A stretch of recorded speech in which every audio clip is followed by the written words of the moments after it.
미국이 혁명수비대가 우방들한테 이번 공격에 가담하지 말라 경고했는데 이런 가운데 그 주한미 해리스 대사는 그 한국의 호르무즈에 바로 뭐 이란이 이제 호르무즈 해협에 이제 한 면을 다 차지하고 있기 때문에 막강한 영향력을 갖고 있는 지역인데 여기에 그 호르무즈에 한국이 병력을 보내길 희망한다 발언을 했습니다.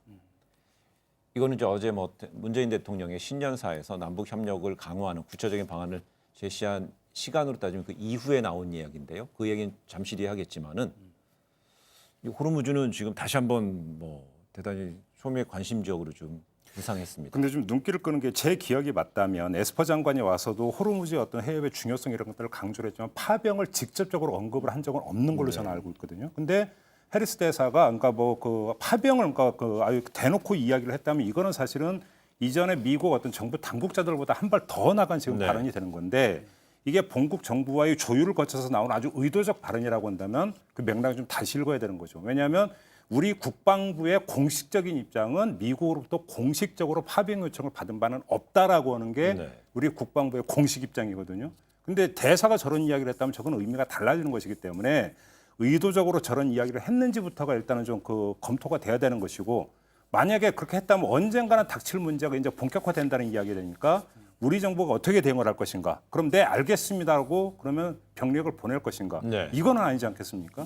이런 점에서 사실은 우리 정부도 이제 그 전에 계속 예고편은 있었기 때문에 면밀히 어떤 여러 가지 어떤 그 가능성을 다 검토를 해왔던 것으로 알고 있고 여기에는 응하지 않으면서 미국과 이란에서 결국 속칭 흔히 하는 줄타기.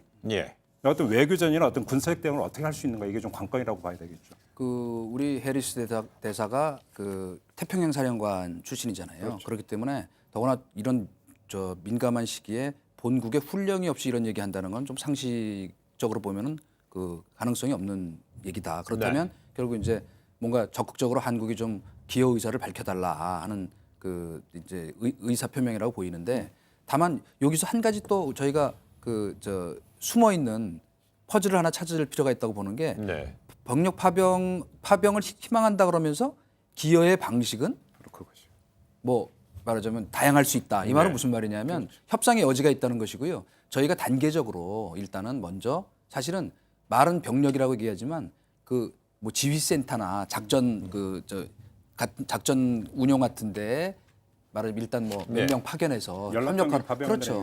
그런 협력 의사를 먼저 보여준 뒤에 뭐 이를테면 뭐 국내 비준이 필요하다든가 아니면 지금 이제 아덴만에 배치돼 있는 저 병력을 청해부대로 옮기면은 뭐 비준이 필요 없다 이런 얘기도 있지만은 어쨌건 새로 또 병력을 파견하게 되면 그거는 국내 또 동의 절차가 필요하니까 비준 가야죠. 그렇죠. 그러면은 시간이 걸릴 수밖에 없으니까 그런 점에서 저희는 우선 시간을 좀 벌어야 되고 지금 가 있잖아요. 워싱턴에 우리 정의용 그 실장이 한미일 안보 협의회 거기서도 이게 논의가 될 테니까 저희가 좀 이렇게 시간을 벌며 비켜갈 그 저 이 퇴로는 우회로는 있는 것 같다. 천천히 천천히 갑니다. 말도 천천히 하시고 급할수록 천천히 가는 거죠.